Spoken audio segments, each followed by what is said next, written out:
conjunto de flores, então, como vocês desenhavam uma única flor e mesmo assim já preenchia muito espaço, né? Então, desenvolver essa técnica para facilitar nos desenhos. Então, a flor em si, a unitária, você ficará só a bolinha e a folha será esse barquinho que vocês estão vendo. E as gemas, para representar as gemas, as axilares, tá essas bolinhas aqui azuis. A gente vai falar mais à frente, mas aqui tá as, as inflorescências que são estudadas, que vai ser apresentadas, tá? A gente vai começar pelo tipo de espiga. Elas, vocês já sabem, a do milho. Então elas estão ligadas a um eixo principal, tá? São floricécias situadas em diversas alturas sobre o eixo primário. Então todas elas estão ligadas a um eixo principal, não tem divisão. Então vocês podem ver aqui, ó, na representação gráfica, que todas elas estão diretamente ligadas ao eixo principal. São sésseis, são características gerais. Então são são flores que elas vão estar diretamente ligadas, elas não vão ter o pedúnculo, tá? O racemo. O racemo, ela é uma inflorescência que, assim como a espiga, ela vai sair em diferentes alturas do eixo principal. Só que elas não vão ser céssas, elas vão ter alturas diferentes nessa inserção, onde elas estão ligadas. E também elas terão tamanhos diferentes desse pecíolo delas, tá? Desse pedúnculo, do pedicelo da flor, tá? Inflorescência em que os pedicelos das flores se inserem em diversos níveis no eixo comum, atingindo diferentes alturas e cujas flores se abrem acroptadamente. Então, vai ser pela ordem cronológica. Então, se a gente tem aqui a gema apical desse eixo e ele está se desenvolvendo, vocês conseguem ver que a partir do momento que ela vai ficando mais velha, que está mais distante da gema, são as que estão florindo. Então, elas vão florir da base para o topo. Então, elas precisam de um tempo para amadurecer. Tá? Vocês podem ver aqui aquele bigodinho de barata, né? Que a gente levou muito para aula. Esse tipo de inflorescência. Orquídeas também ocorre. Depois vocês podem vendo, quando você for fazer atividade, vocês vão ligando, vão olhando as formas. Se tiverem dúvida, fala também. A panícula. A panícula é um racemo composto. Então, vocês viram aqui. Ela sai de diversos pontos, porém, unitariamente, uma flor por pedicelo, tá? Já na panícula, cada inserção, em vez de ter uma flor unitária, resultar numa flor unitária, ela terá mais de uma flor, diferente altura, que sai as gemas axilares, e mais de uma flor saindo dessa inserção, né? Dessa haste, tá? Do pedicelo da flor. Vendo aqui, ó. Saiu aqui o principal. E de um que saiu várias flores. E não uma única flor. Então, aqui está a representação gráfica das que a gente falou já. Primeiramente a espiga, tá vendo? Flores sésseis. Flores que não vão possuir pedicelo, tá? A gente tem aqui o carrapicho, por exemplo. Também diversas gramíneas são assim. O racemo, tá? Aqui, ó, o eixo principal, eixo secundário saindo da gema axilar e uma flor unitária, tá vendo essa aqui? Esse exemplo aqui. E na panícula, que é um racemo composto, temos a principal, temos o eixo secundário aqui, e desse eixo secundário vai sair outro eixo, que vai sustentar a flor unitária. Vocês podem ver aqui o exemplo. E se tiverem dúvida, podem perguntar, tá? Interromper aí, qualquer hora que eu paro aqui. Aqui um tipo mais especial de inflorescência, que é o espádice. Esse espádice, ele é muito parecido com a espiga, só que ele já tem alguma diferença. Esse eixo principal dele, ele vai ser mais robusto, tá? Ele vai ser mais grosso, porque devido a até seus hábitos de polinização. A gente vai falar mais pra frente. Ele é normalmente polinizado por besouros. Vocês conseguem ver aqui o espádice, ó. Ele é bem robusto, com as flores, tá vendo? Tem flores unissexuadas mais abaixo e unissexuadas mais acima. E ele, normalmente, ele tem uma bráctea. muito bem desenvolvida, que aí sim ela ocorre na atração dos seus agentes polinizadores, seus visitantes florais, tá? Conseguem ver aqui, ó, as flores em si são totalmente sem graça, né? Então eles precisam de alguma forma de atrair seus polinizadores. O tipo especial de espiga com eixo principal espesso, protegido na base por uma bráctea vistosa e bem desenvolvida. Então, vocês já sabem a característica do Spades. O amento. O amento, ele é maleável, ele é bem flexível, essa inflorescência. Então, normalmente vocês vão ver elas caidinhas, tá? Normalmente verticalmente, vocês conseguem ver aqui, ó, pela representação gráfica. Estão normalmente cabeça para baixo, conseguem ver aqui, ó, as folhinhas e as flores aqui, bem na gema. Racemo com eixo principal flexível e pendente. Apresenta flores unissexuadas. E outra característica que não só vai ter flores unissexuadas. Não terão flores hermafroditas. Pronto. O corimbo é um racemo. Porém, essas flores elas vão sair de diferentes alturas. Terão esses pedicelos de diferentes tamanhos. Porém, ao final, todas terão mais ou menos a mesma altura. Tá? Um racemo com flores pediceladas inseridas em diferentes alturas do eixo principal, mas que atingem todas a mesma altura. Então, quando elas estiverem maduras, elas vão estar mais ou menos ali no mesmo tamanho, como se alguém tivesse passado a régua e deixadas niveladas. Tá? E como vocês viram lá no racemo, ela começa a desabrochar suas flores a partir do local mais velho, as flores mais velhas. Elas vão desabrochar primeiro, porque elas precisam de um tempo para amadurecer e desabrochar. Então, aqui no corimbo, as que irão desabrochar primeiro serão as das extremidades. Tá? A umbela. A umbela, o nome até lembra lá, o nome em inglês, umbrella, parece um guarda-chuvinha, realmente, às vezes vai parecer. A gente lembra até da Ixora. Elas todas vão sair de uma mesma inserção. Todos vão sair do mesmo canto.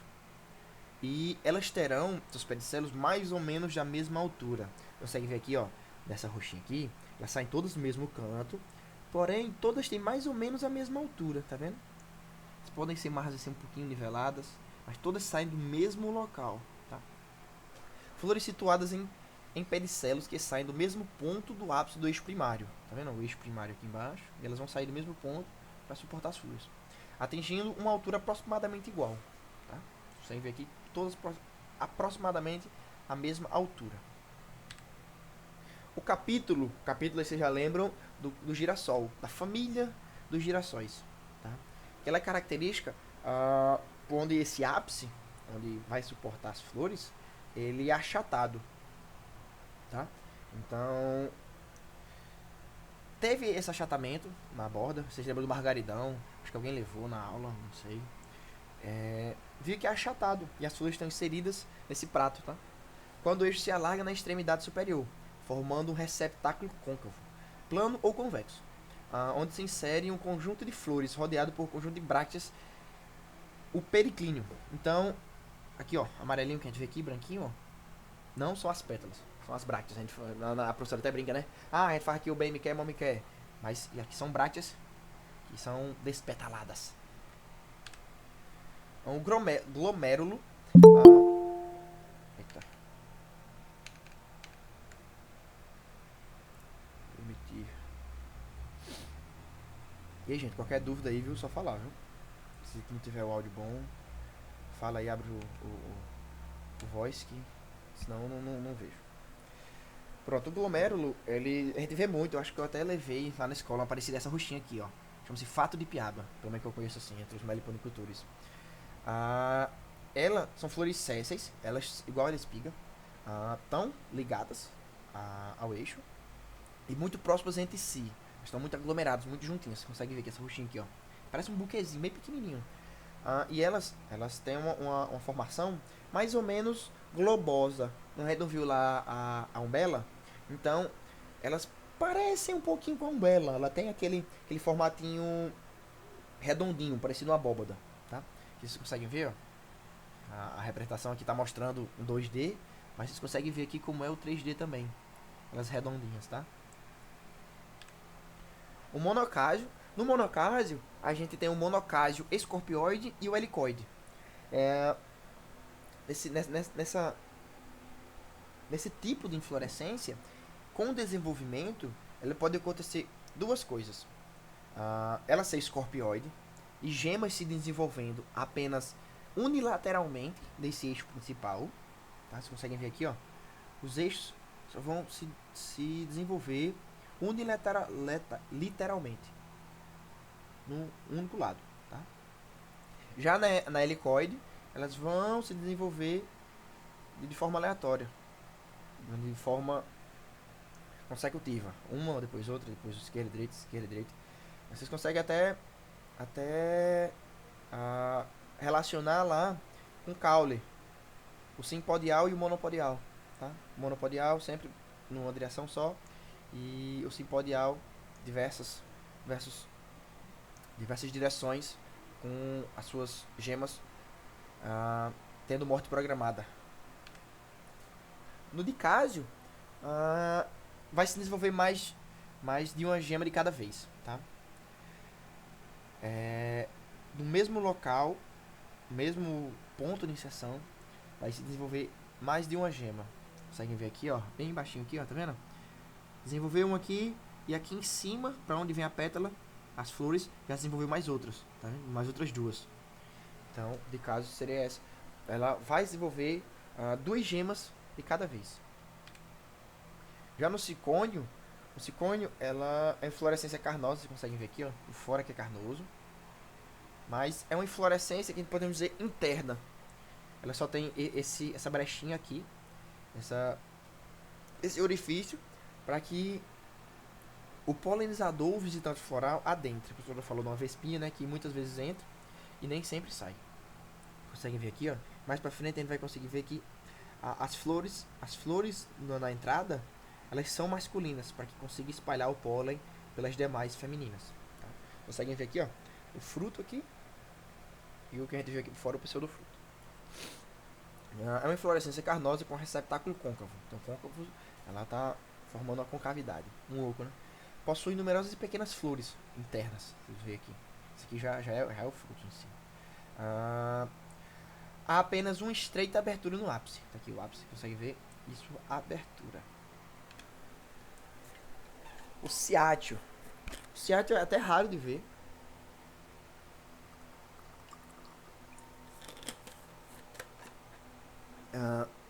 Uma inflorescência formada por um invólucro de brácteas. Consegue ver aqui as brácteas, ó, mais ao redor. Você consegue ver aqui na representação gráfica, aquelas vermelhinhas, ó, por fora, que envolve um conjunto de flores pequenas e estaminadas. Vocês conseguem ver aqui, ó. Aqui dá pra ver bem, ó, na representação gráfica. Essas brácteas, elas envolvem flores estaminadas. E por fim, rodeando uma flor pistilada central, a clamídia. Então a clamídia, ela não vai possuir nem cálice nem corola, assim também como os estames. Tá vendo? Não possui nem cálice nem corola. E a flor feminina, ela tá aqui centralmente, no centro. E quem faz essa função de atrair os polinizadores ou os visitantes florais são essas brácteas atraentes. Essa daqui é até uma foto da professora. Eu também nunca vi essa florzinha aqui. Já a biologia reprodutiva. Alguém quer se arriscar a dizer alguma coisa? Se arriscar não, você já sabe. O que está acontecendo aqui nessa flor?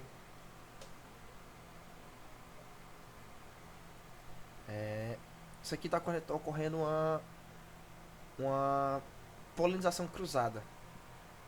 Que é uma abelhinha, está levando pólen da parte masculina dos estames de uma flor para o estigma, a parte feminina de outra flor, tá? O estilo de outra flor.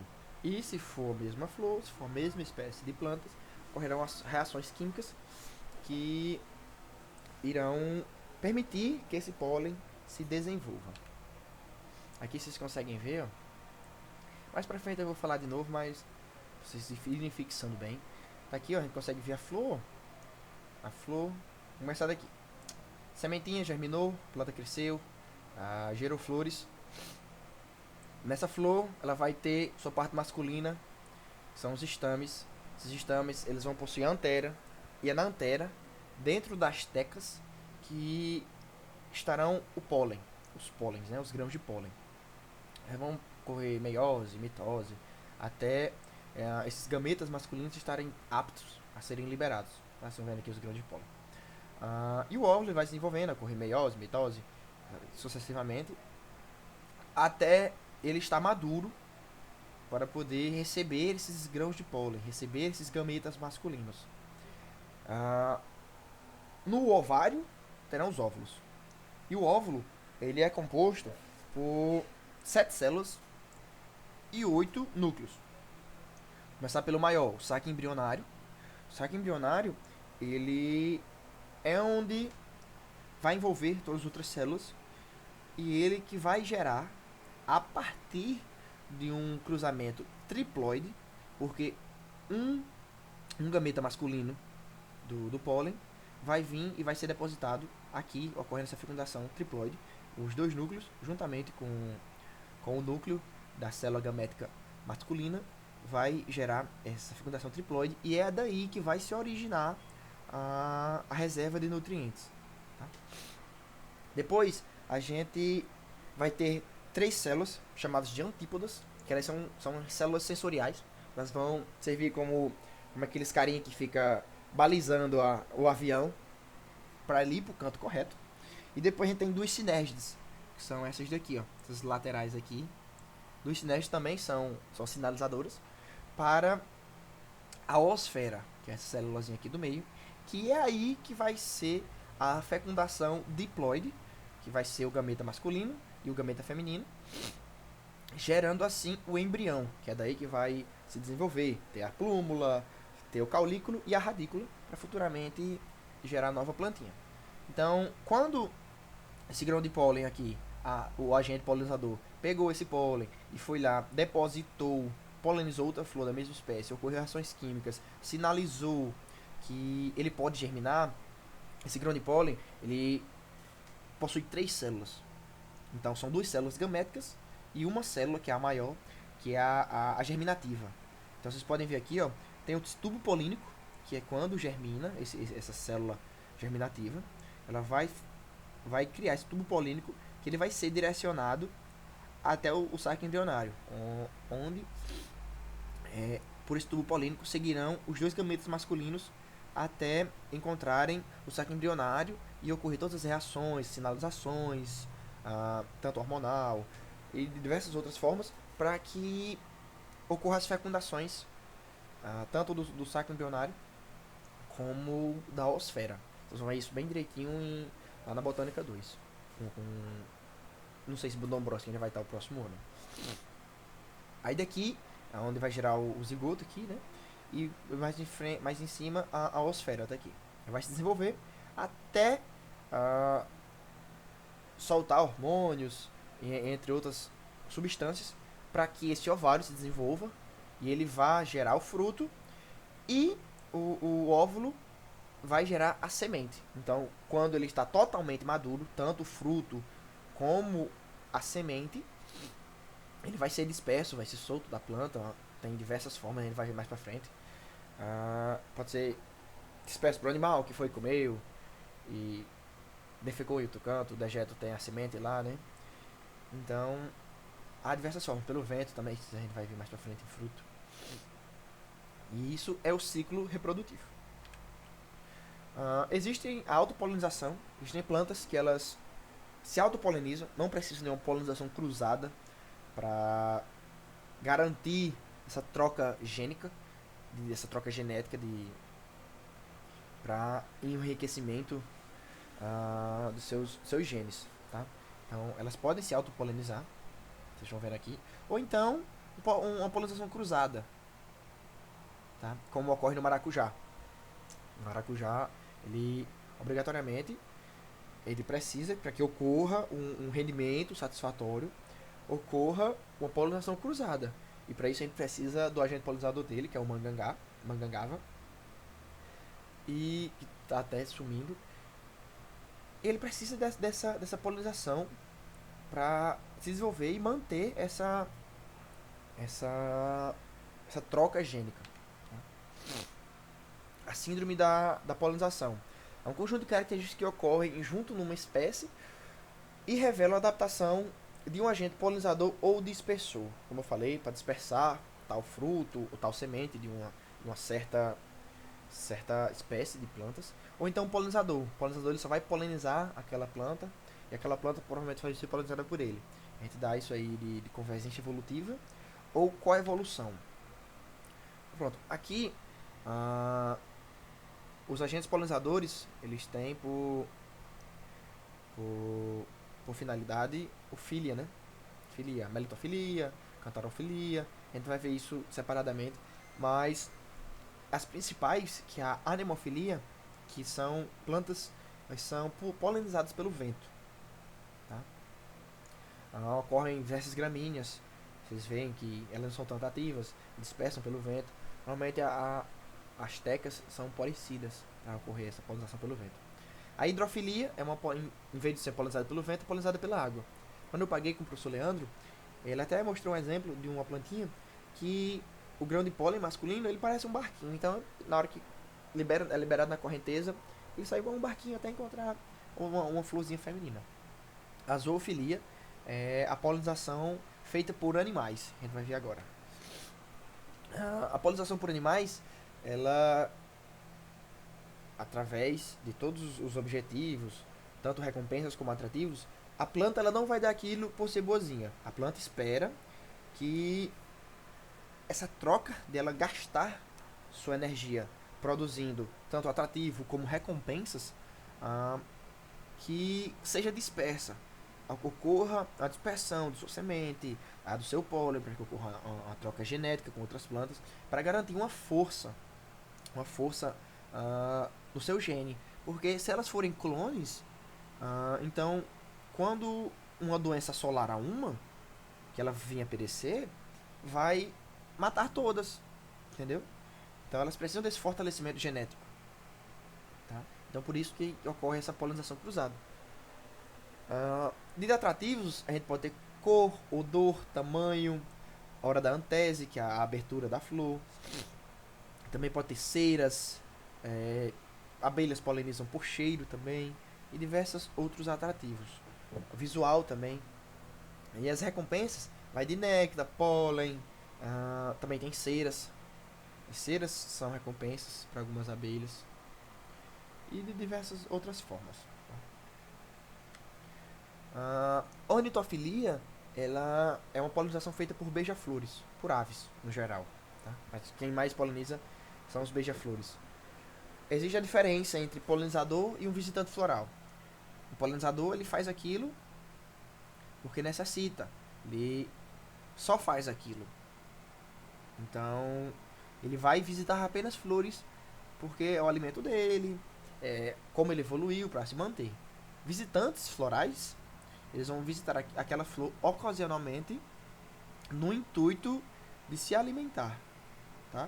Não porque vai polinizar. Ele pode se alimentar daquela flor e também depois não visitar mais. É a diferença de um visitante floral para um agente polinizador. Tá? Para essas aves, o atrativo são flores grandes e robustas, tá? Sem aroma, eles não são muito atrativos pelo aroma, mas há muito néctar devido ao metabolismo desses animais ser muito acelerado. Vocês já devem ter ouvido falar que um dos metabolismos mais rápidos do mundo é o do beija-flor. E essas flores elas vão ter uma tese diurna, porque esses animais não têm hábitos noturnos. Tá? O perianto é vermelho, raro laranja, amarelo ou branco ou combinações. A maioria é vermelha essas flores, que beija-flor, quando você vai comprar aquela casinha que você coloca água com açúcar, a primeira cor que você vê é vermelho. Então beija-flores são muito atraídos por vermelho, essas aves são muito atraídas por flores vermelhas. Os estames são excertos significa que estão para fora dessa flor. Já justamente são estratégias que, de acordo com a evolução, mutações, essas plantas que tinham isso, elas não viram, mas era vantajoso para elas. Então, quando há uma vantagem no meio, esse indivíduo que tem essa vantagem vai se reproduzir mais. Então, quando tem o estame para fora, ela melava o biquinho aqui do beija-flor da ave. Então vocês conseguem ver aqui ó, pronto, o estame mela o bico da ave. Esse bico, ele vai passar no pistilo da flor, consequentemente, porque elas são as certas, estão para fora. Você consegue ver aqui, ó. Ele vai enfiar o bico aqui, introduzir, ele vai se sujar com pólen e vai esbarrar no estigma. Então, são as características dessas flores que são polinizadas por aves. Tá? Isso aqui é um exemplo da coevolução, onde esse pássaro tem uma curvatura específica no seu bico, justamente desenvolvido, não desenvolvido, mas mutado, ocorreu mutações durante a evolução desse animal, para que esse tipo de bico, essa formatura de bico, esse ângulo, fosse mais vantajoso para o indivíduo, e esse indivíduo teve vantagens dentre os outros e se reproduziu mais. E essa flor, que tem essa planta que tem esse formato de flor, se beneficiou disso. Então, essa coevolução, onde um depende do outro, se um deixar de existir, a outra vai deixar de existir. Tá? A quiropterofilia, que é a polinização por morcegos, ela ocorre de forma noturna, e essas flores são grandes e robustas para fornecer suporte a esses animais. Então essas flores vão ter aromas fortes, muito néctar, porque são animais pequenos, eles têm um metabolismo muito rápido, e a antese é no fim do dia ou à noite, justamente pelos hábitos desses animais. Essas flores, elas não possuem cores extravagantes, justamente por não precisarem disso. Elas vão estar na noite, então a cor tanto vai fazer. É um perianto branco ou verde, então vocês já conseguem ver por aí que não é necessário uma cor para que ocorra a atração desses animais. Tá? Justamente essa cor branca, ela pode ser utilizada até pelo reflexo da lua para orientar esses animais. Os sistemas são incertos, eles são para fora. O pólen é abundante e pegajoso. Já outra estratégia dessa flor, dessas plantas, dessas espécies, de ter um sucesso maior na sua polinização. E o estigma também é certo. Vocês conseguem ver aqui, ó, que o pólen, a sua parte masculina está toda para fora, assim também como a parte feminina também está para fora. A lepidopterofilia, que é a polinização por borboletas, que ela ocorre de forma diurna.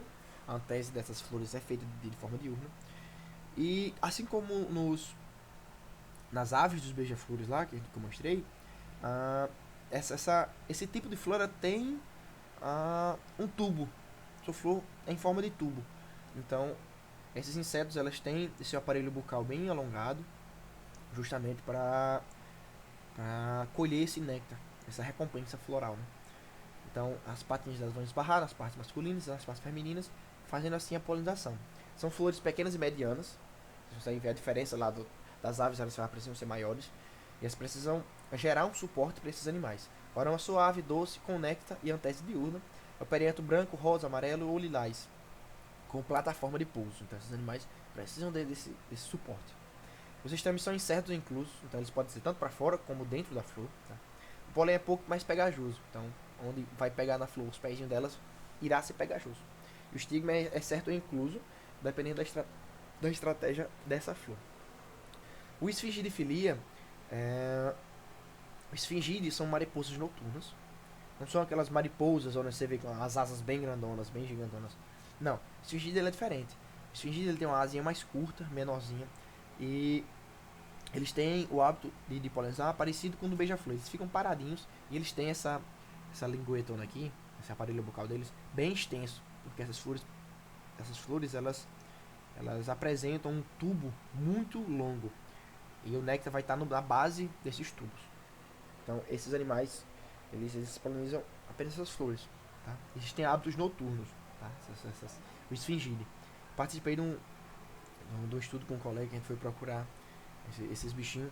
Eles são um pouco raros, então a gente passou a noite inteira, foi dormir às 5 horas da manhã e encontrou apenas 3 bichinhos desse aqui. Diversas armadilhas que a gente montou e andando no meio do mato a gente não encontrou. Essas flores são de medianas a grande, o aroma delas é forte, doce, muito néctar, antese no final do dia ou noturna. O periândo é um tubo estreito, tá? As suas pétalas e as suas sépalas elas vão formar um tubo bem estreito.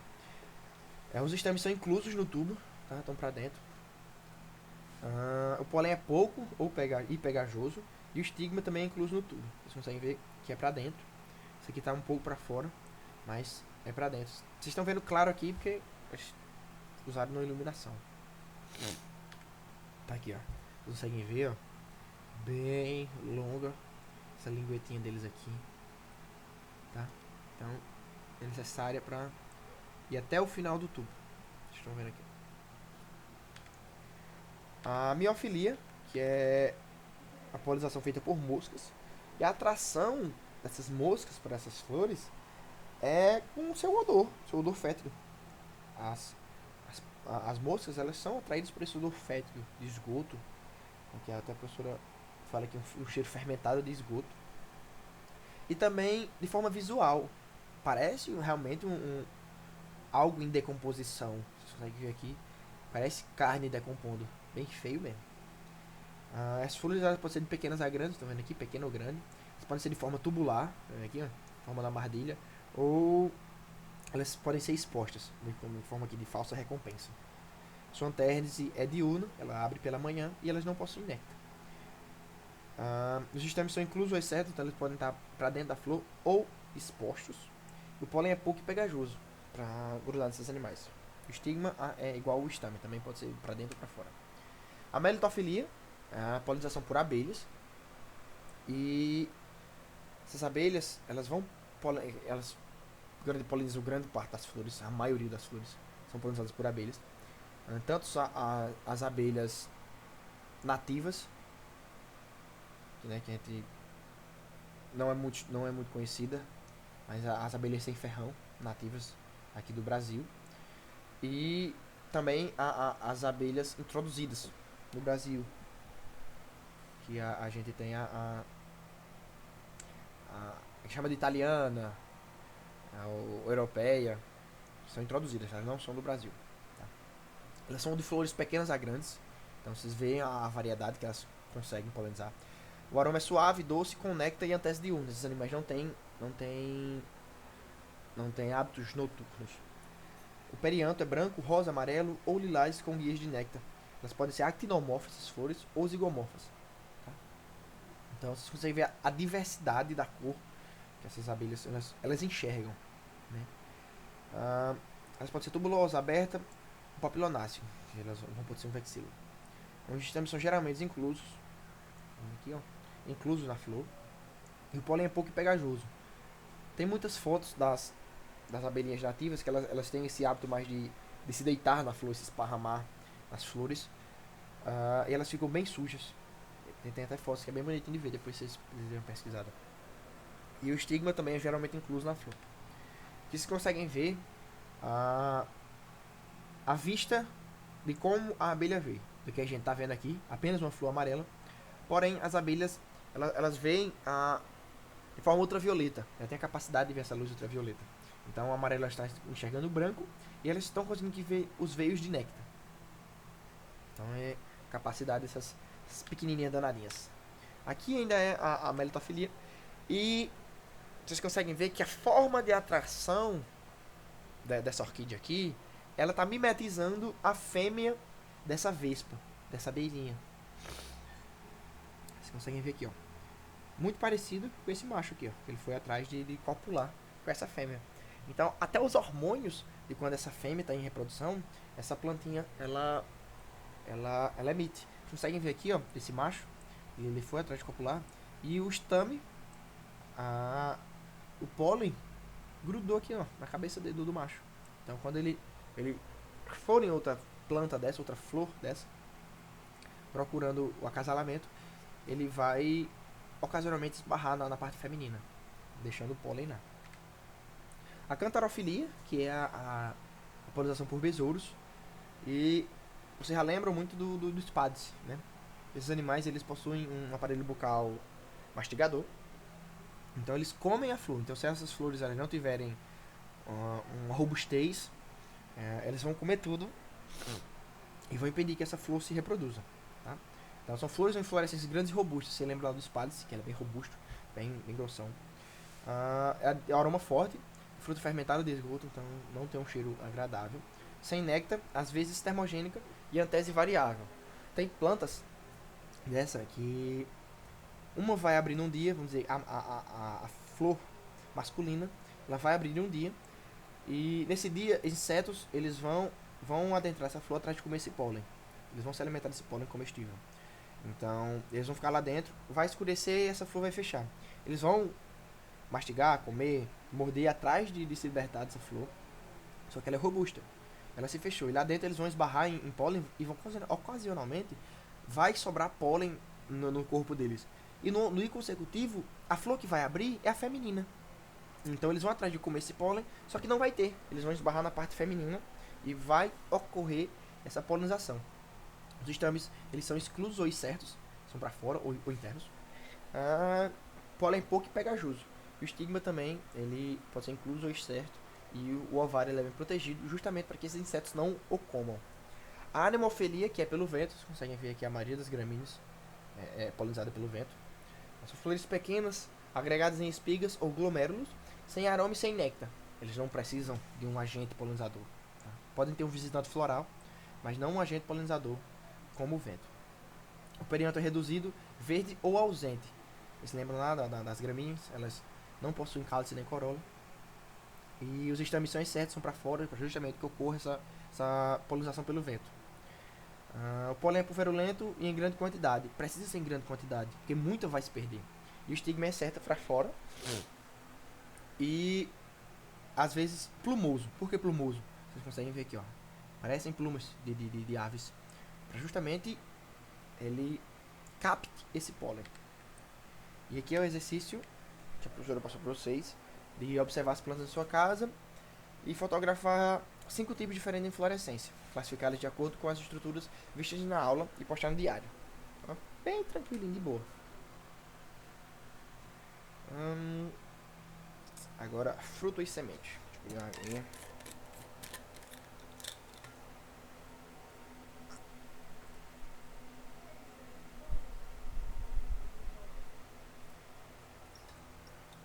(10h46). Pessoal, se der a hora, vocês falam, tá? Vocês falem pra gente finalizar aqui a aula. Na parte de fruto, vocês se lembram que fruto é o desenvolvimento de quê? Do ovário. E a semente é o desenvolvimento do óvulo. Muito bem. Pequeno gafanhoto.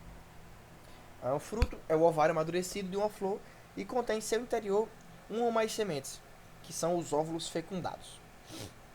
O ovário persiste formando uma estrutura auxiliar de proteção e dispersão das sementes. Isso é exclusivo das angiospermas, porque anjo significa urna, e esperma vai significar vida, vai significar semente, né? Como posso dizer? A pequena plantinha vai estar lá sendo guardada. Tá? Pronto, a formação do fruto, como eu tinha falado lá atrás para vocês, a flor ela vai precisar ocorrer essa polinização, ou então ela vai se autopolinizar. E o estame ele vai ter na antera, vai possuir as tecas, que dentro dessas tecas estarão os grãos de pólen. Esse pólen ele vai se desenvolver e ao final dessa maturidade ele vai possuir 3 células, que uma célula é a célula germinativa e 2 são células gaméticas, vocês conseguem ver aqui.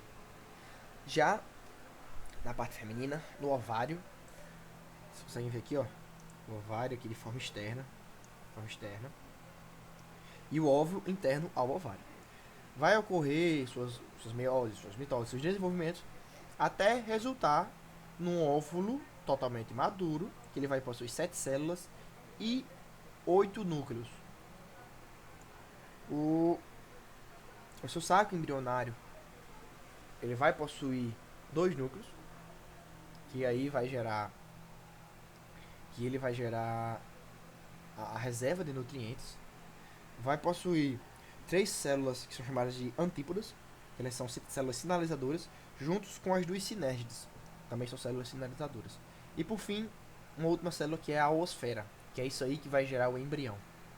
Tá? Quando esse pólen ele encontrar o estigma da flor, a parte feminina, o estilo, vai ocorrer reações químicas que sinalizarão que é da mesma espécie, que são da mesma espécie, que são compatíveis, tá? Então essa célula germinativa ela vai germinar ah, criando o tubo polínico. Nesse tubo polínico é onde as duas células gaméticas elas serão transportadas até o óvulo, tá? Nesse óvulo, as células de sinalização irão levar um óvulo para o saco embrionário, que ele tem dois núcleos, e essa fecundação triploide ela vai gerar a reserva de nutriente. Já a fecundação diploide, que é com a oosfera, é onde vai gerar o embrião, que é isso aí que vai germinar e futuramente se tornar a nova plantinha.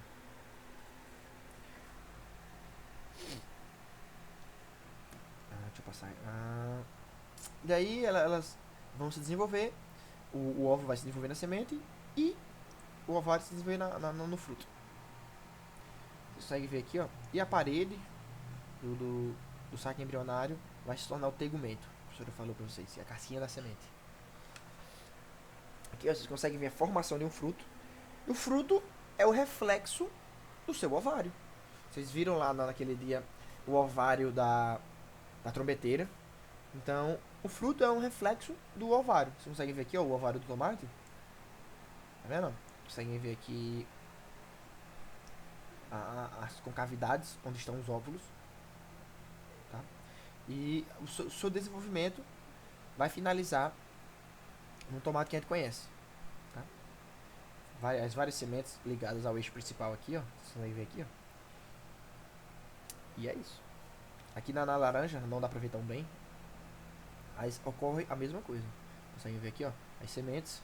E como era ovário, você já consegue imaginar um ovário com diversas repartições.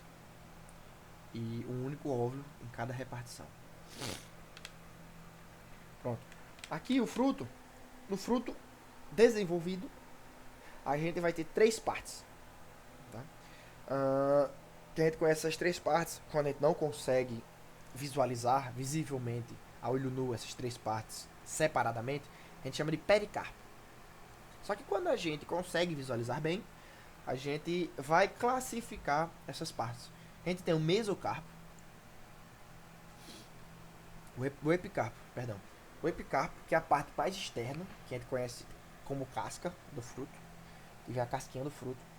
O mesocarpo, que é o que normalmente mais se desenvolve e o que a gente consome. Que aqui vocês podem ver a polpa do abacate, a polpa do mamão, tá? Então, normalmente é o que consumimos. Tá?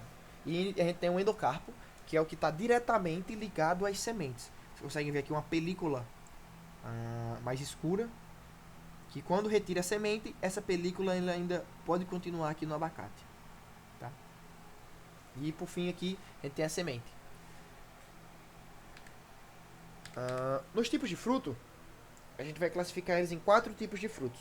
A gente tem o fruto simples, que ele vai derivar de um único ovário, de uma única flor. Vocês viram lá o tomate. É uma única flor com um único ovário. Simples.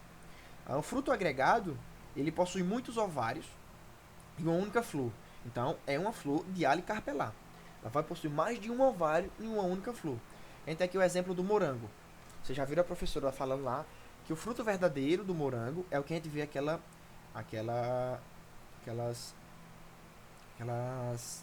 semente que a gente acha que é sementinha, mas aquilo é o fruto verdadeiro. Então, vocês conseguem ver que são vários em uma única flor. A framboesa aqui parece com a amora, mas não é. São diferentes. A framboesa ela vem de uma única flor. A framboesa vem de uma inflorescência, tá? E a disposição delas pode ser tanto, como eu posso dizer, tanto elas estarem apenas no mesmo local lá, grudadinhas umas nas outras, mas também como ocorre na pinha, que elas vão formar um único fruto, um único frutão, que vai se ligar esses ovários. Dos frutos múltiplos, ah, é derivado de ovários amadurecidos de muitas flores. Então, a diferença que a gente sabe, se a gente não conhece aquele fruto, não sabe de onde que a gente vem, a gente não consegue dizer assim de forma clara se é um fruto agregado ou um fruto múltiplo. Mas sabendo a sua flor ou a sua inflorescência, a gente consegue dizer. Um fruto agregado veio de uma única flor. Um fruto múltiplo veio de várias flores, uma inflorescência. A amora, vai mostrar mais pra frente uma florzinha da amora, as flores da amora, inflorescência, que são várias flores para formar um único fruto. O abacaxi também são várias flores para formar um único fruto. E o figo também, como eu tinha falado mais atrás ali. E os frutos complexos ou pseudofrutos são aqueles frutos que a gente conhece como fruto, né? Mas não vai ser uma fruta, tá? Ser um pseudofruto. Foi uma outra parte da planta, da flor, que se desenvolveu e não seu ovário. A gente vai estudar aqui os frutos tanto carnosos como secos. Nos frutos carnosos a gente tem a drupa e a baga. Tá? E os frutos secos, a gente vai possuir os frutos secos deiscentes e indeiscentes. Vocês lembrem? Deiscência, ela está referente, o seu significado, à abertura, tá? Disposição. Ela vai abrir para liberar. Então, deiscentes são frutos que se abrem quando estão totalmente maduros. Indeiscentes, lembra do sufixo? Do prefixo, é in, então é negação, ela não vai se abrir. Frutos carnosos indeiscentes, frutos carnosos que não se abrem. Drupa, a drupa era caracterizada por uma única semente, um caroço. Tá? Vocês viram a manga aí, vocês viram o abacate, a azeitona, cajarana, siriguela, tá? Tem uma única semente, um caroço, é uma drupa. Pericarpo canoso, ou coriáceo, ou fibroso, com endocarpo endurecido, concrescente com a semente formando o caroço. Aqui, ó. Aqui é uma drupa. Isso aqui é uma variação da drupa, que é o coco. Vocês conseguem ver o fruto, que é essa parte aqui, a parte mais fibrosa. E por final aqui, nós vamos ter a semente com o seu caroço, tá? Com a sua produção, com o seu tegumento. E o seu endosperma, né, sua reserva de nutriente é líquida, que ela vai se solidificando. Já na baga, a gente tem uma diferença da drupa, que bagas são esses frutos carnosos que eles possuem mais de uma semente por fruto. Então elas vão possuir um pericarpo carnoso, contendo geralmente várias sementes no interior. Então a goiaba é uma baga, possui várias sementes. Tá? Tomate, kiwi, a uva, tá? Cerola possui mais de uma semente. Então a baga, ela vai possuir mais de uma semente no seu interior. Aqui ó, a gente consegue ver bagas ainda. Eu vou falar mais especificamente aqui do mamão mais pra frente, vocês vão ver. Mamão é uma baga, possui muitas sementes. A banana é uma baga, só que ela ocorre um processo chamado patenocarpia. Partenocarpia. Que isso é um abortamento do ovário, que não que é um abortamento do óvulo, que esse ovário ele se desenvolve sem que ocorra polinização. Tá? Não é necessário ocorrer a polinização para que ocorra a sinalização de hormônios para o desenvolvimento desse ovário, que vai gerar o fruto. Tá? E aqui vocês conseguem ver o tomate. Aqui, ó. Conseguem ver aqui o seu exocarpo, mesocarpo e endocarpo. Está diretamente ligado aqui às sementes. E a sua mucilagem, que a gente vai ver mais à frente, que é... Vocês vão entender mais o nomezinho.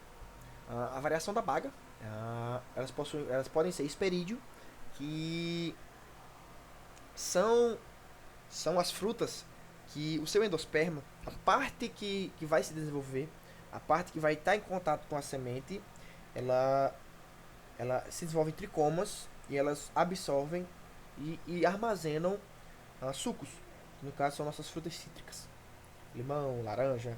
Elas vão armazenar sucos nos seus tricomas, seu endosperma que está diretamente ligado à semente.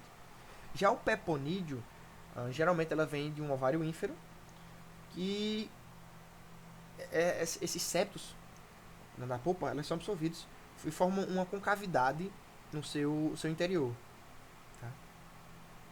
A gente tem aqui, ó, o melão, que possui uma concavidade, o mamão, que possui concavidade, a abobrinha, a melancia, que muitas vezes não tem concavidade, mas é.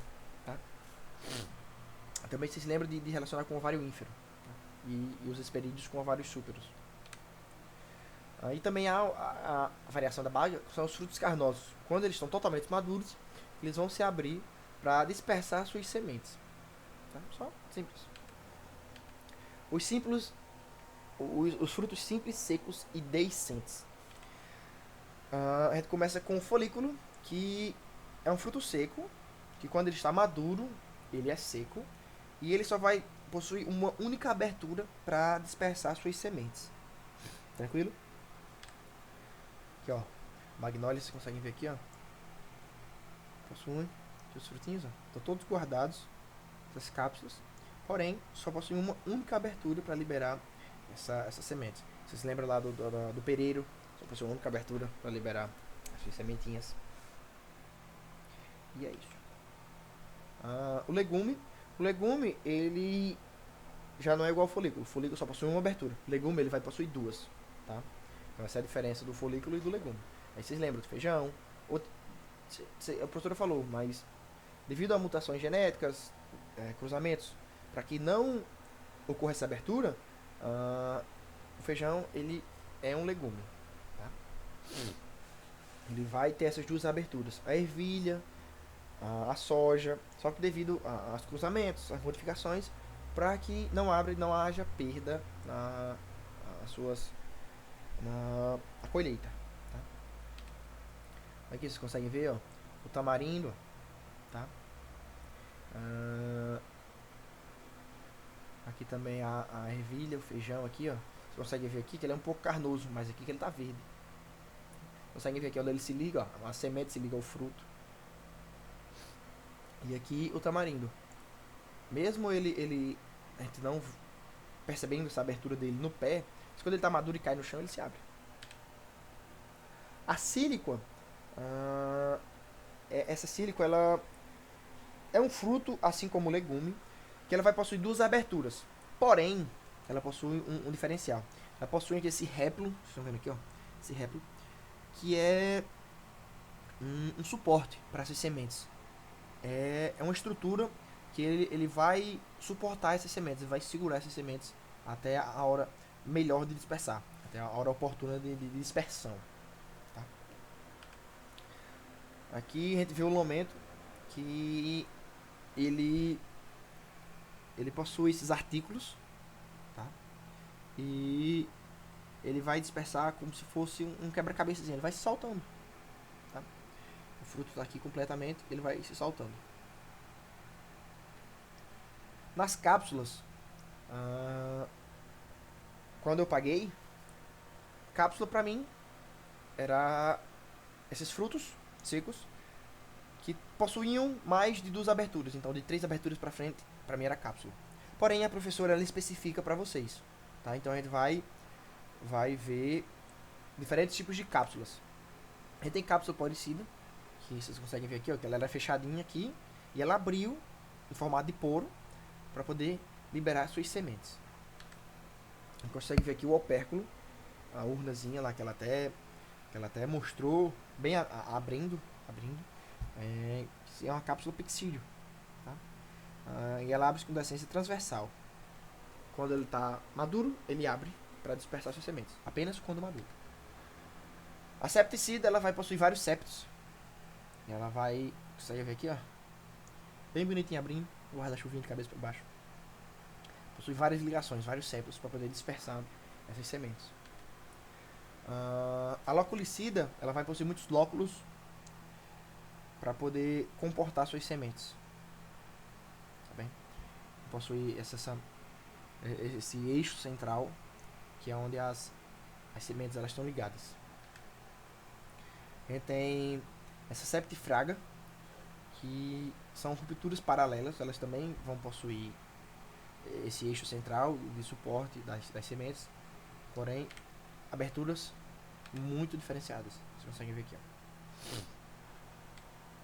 A gente tem aqui a septifraga aqui, que vocês não conseguem ver, ó. Trometeira, septifraga. Tá vendo aqui, ó? Parece com um do urucum, né? Possui esse eixo central para suportar suas sementes. A denticida ela só possui uma única abertura, que é no ápice. Lembram aquela, quem anda no mato, lembra aquela agulhinha, né? Passa e fica lá na roupa. Agora as indecentes, as que não vão se abrir. A gente começa aqui com o aquênio. O aquênio ele é um fruto que ele não está diretamente ligado à semente. Melhor dizendo, a gente consegue separar o fruto da semente muito facilmente. Aqui a gente tem o exemplo do girassol, mas se lembra que também o caju, o fruto verdadeiro do caju, ele é um aquênio. A gente separa a castanha facilmente do fruto. A castanha da semente. A castanha é o fruto e a semente está dentro da castanha. A gente consegue separar facilmente. No pericarpo seco, unilacular, contendo uma única semente ligada a ele por apenas um ponto. Então é fácil essa separação. Aqui, ó. Um aquênio cipsela já é uma variação. Que esse aquênio ele está ligado através de uma haste ao meio de dispersão. Tá? Ele está ligado através de uma haste ao meio de dispersão. Esse aqui é o aéreo, meio de dispersão aéreo, que é o dente de leão. Vocês conseguem ver o caju. E se muita gente estudasse, saberia que o caju ele fica de cabeça para baixo. Mas naquela propaganda que a gente viu, né, horrorosa, a mulher tirou o caju pela castanha do pé. Gerou engajamento. Mas tá errado. Aqui a gente tem a cariopse, que a diferença da cariopse para o aquênio é apenas da sua ligação com o fruto. Então, o cariopse, a semente, ela vai estar diretamente ligada ao fruto. Ela está fortemente ligada ao fruto. Então, por toda a sua extensão, ou quase toda a sua extensão. Então, é difícil separar a semente do fruto. Aqui a gente tem um milho. É difícil separar a semente do fruto. Tá? Vocês estão vendo aqui a semente e o fruto. Fruto típico das gramíneas. Tem pericarpo seco e unido. A única semente em toda a sua extensão. Tá? Só uma para cada. Aqui a gente tem a noz, que também é conhecido como glande. Tá? E essa parte que resta do fruto são brácteas que restaram.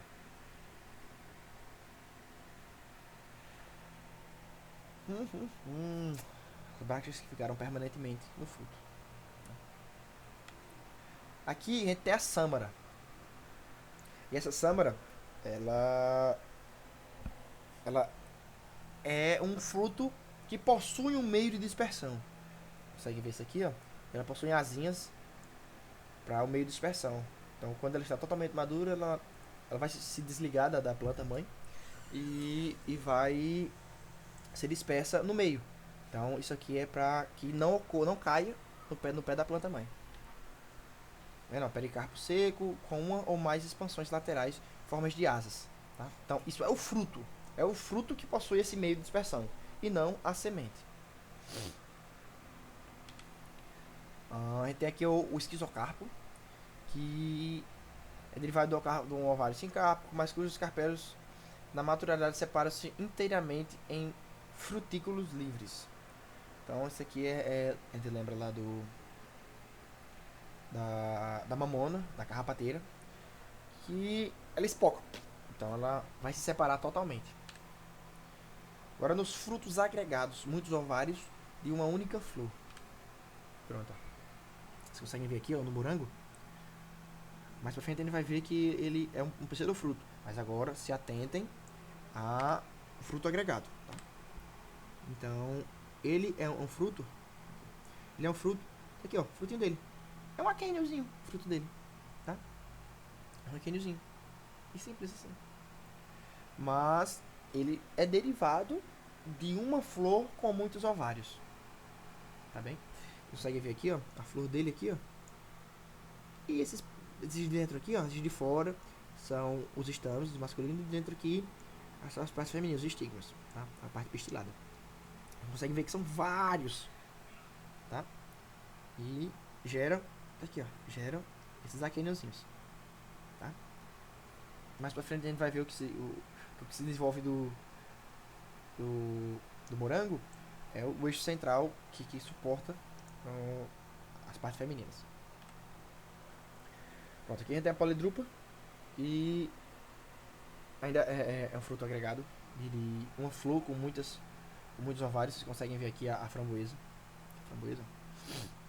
Elas estão juntinhas, mas não estão totalmente ligadas. Tá? Você vai ver aqui, ó, várias duplas ligadas. E isso aí a gente pode ver que são destacáveis. Tá? Você consegue ver a pinha, ó. A gente consegue reconhecer esses septos. Consegue reconhecer os destaques das frutas. Dos ovários que se desenvolveram. Os frutos múltiplos, eles vêm de inflorescências. Então, a gente vai perceber aqui, ó, estão vendo aqui, ó. Aqui não é a framboesa, aqui já é a amora. Ela veio de inflorescência, estão vendo aqui a inflorescência dela, ó. Tá vendo? Essas partezinhas brancas aqui, tá? São os estames e os estigmas. Justamente diferente do que seria o fruto múltiplo. Tá? E essa infrutescência aqui, ela gera frutículos. A gente não consegue separar tão bem. Algumas espécies sim, mas a principal característica que vai diferenciar é a sua origem. Uma única flor, que são nossos frutos agregados, uma única flor, e a infrutescência de várias flores, de uma inflorescência. Aqui a gente tem o sicônio, que é a inflorescência, mas ele se desenvolve de forma diferente, de forma interna, tá? Que você consegue ver o orifício de entrada, que as flores masculinas e internamente as flores femininas. Então, quando o agente polinizador vem aqui, vai esbarrar nas flores masculinas e polinizar todo o resto. E os pecíolos dos frutos são o resultado de uma flor, quando outras partes florais, além do ovário, participam de sua constituição. Então, a gente tem aqui, ó. A gente tem aqui a perinha. Pronto, o fruto verdadeiro é aqui, ó. O fruto verdadeiro foi esse, ó, que desenvolveu. Tá? E vocês conseguem ver aqui, ó, que o seu ovário, ele não é súpero. Se fosse súpero, eu tava aqui, ó. Tá vendo? Ele é semi-súpero, ou semi-ínfero. Tá no meio ali. Então, a parte lateral desse cálice, ele se desenvolveu e recobriu o fruto. Tranquilinho? Igualmente na maçã também. Precisa do fruto aqui nas bordas. E a parte do fruto verdadeiro, das sementes, mais ao centro. Que é a parte mais dura, mais rígida. Aqui a gente tem o caju, o aquênio, que é o fruto verdadeiro. E o pseudofruto, que foi o pedúnculo, que se desenvolveu. Já nas sementes, a sua definição é o desenvolvimento do óvulo, como eu já falei. O fruto é o desenvolvimento do ovário e a semente é o desenvolvimento do óvulo. Então ele vai se desenvolver após a fecundação. Ele vai conter o embrião e ele pode ou não possuir suas reservas nutritivas. Ele vai ser protegido pelo tegumento, que ele vai proteger o embrião. Então o fruto protege a semente e a semente protege o embrião. Pronto. A gente tem as sementes das angiospermas, que é o que a gente vem falando até agora, que são sementes que elas são protegidas pelos frutos. Então é um meio de dispersão. E também é um meio de proteção. Tá? E é exclusivo das angiospermas. As gimnospermas, elas são sementes nuas nas bases das folhas carpelares. Tá? Você consegue ver aqui, ó. São as sementes aqui e elas estão todas na base carpelar das folhas. A origem das sementes. Como eu falei, a origem da semente é o desenvolvimento do óvulo.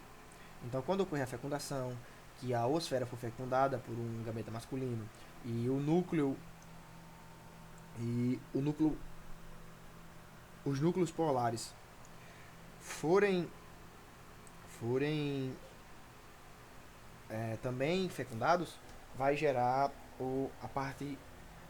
a sua reserva, né? E por final a paredinha desse saco embrionário vai ser o tegumento dessa semente. Tá vendo aqui? O ovário origina o fruto e o óvulo origina a semente. Aqui, ó. Sementes. Termo é usado para designar um óvulo maduro possuindo. Ele vai possuir um embrião. Em algum estágio de desenvolvimento, você consegue ver aqui o embrião. Ele vai possuir o material reserva alimentar. Tá? Vai possuir um material de reserva, que a gente conhece também como endosperma. E o envoltório protetor, que a gente conhece como tegumento, que a professora falou, é a casquinha da semente. As partes de uma semente.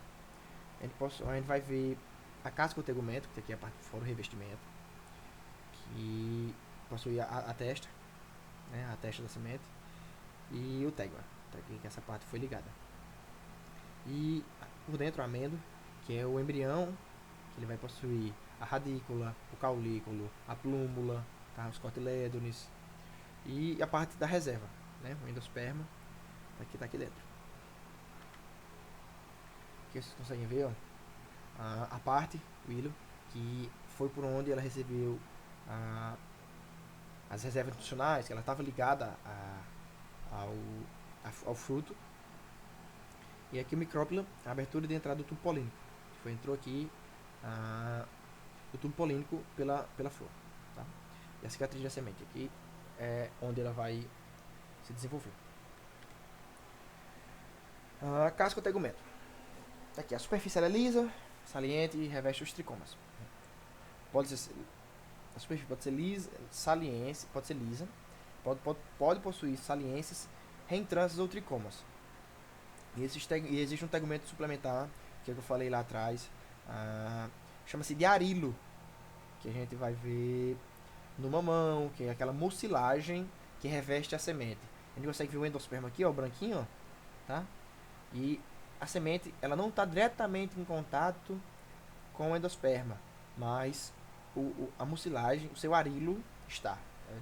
A excrescência carnosa que se forma no funículo ou no hilo, cobrindo a semente total ou parcialmente. Vou mostrar aqui agora o ingá, tá vendo?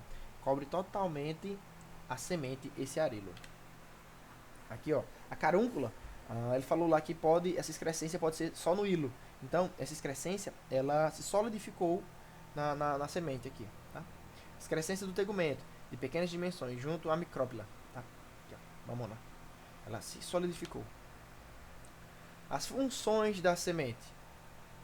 Ela tem a função de proteger o embrião para poder germinar, de dispersão, se você quer que uma ave se alimente, vai dispersar essa semente, e, de geral, a sobrevivência das plantas sobre locais desfavoráveis. Então, existem plantas que elas têm o que chamam na sua semente uma dormência, e esse embrião só vai germinar quando essa dormência ela for quebrada. Vocês vão ver em Botânica 2 diversos tipos de dormência. Vai ter uma dormência por dureza, que é quando precisar absorver água para que esse embrião se desenvolva, tá? E diversos outros tipos, para que apenas no momento favorável esse embrião venha a se desenvolver. E no geral, suas sementes elas vão variar muito de tamanho, forma, cor, características internas e externas. E a quantidade também ela é variável. E ela pode possuir reserva ou não. E isso são estratégias de dispersão. E as germinações também são totalmente particulares das plantas. Ó, você vê aqui essa planta. Essa planta ela é dispersa por um esquilo. Tá? O esquilo vai querer se alimentar dela. Ele vai enterrar várias. Vai esconder diversas nozes. e vai, consequentemente, vai esquecer de todas essas nozes onde ele se escondeu. E, consequentemente, após a quebra da dormência, após um momento favorável, esse embrião vai se desenvolver naquele local. Aqui a gente tem um coco, tá? Que está dentro d'água. Então, esse coco, ele caiu no local úmido, saturado, e ele vai ser disperso pela correnteza. Vai quebrar a dormência e quando ele chegar no encosta, ele vai se fixar. Assim, aqui, pelo vento, tá vendo aqui, ó? E aqui é o urucum. Pronto, o seu fruto seco ele se abriu e as suas sementes caíram perto da mãe, tá? Então, diversas formas, muito particulares. Tipos de sementes. Quanto ao número de tegumentos, elas podem ser bitegumentadas, tá? Que o exemplo são das angiospermas, que elas já podem possuir possuir os cotilédones. Unitegumentadas, só um tegumento, as gimnospermas. E ategumentadas, sem tegumentos, que são, que, no geral, as gramíneas. Que o embrião, que é uma foto telescópica, uma foto no telescópio, no microscópio, de um embrião. Aqui vocês conseguem ver, ó, os cotilédones, tá? Aqui o ápice do caule, o meristema apical, tá?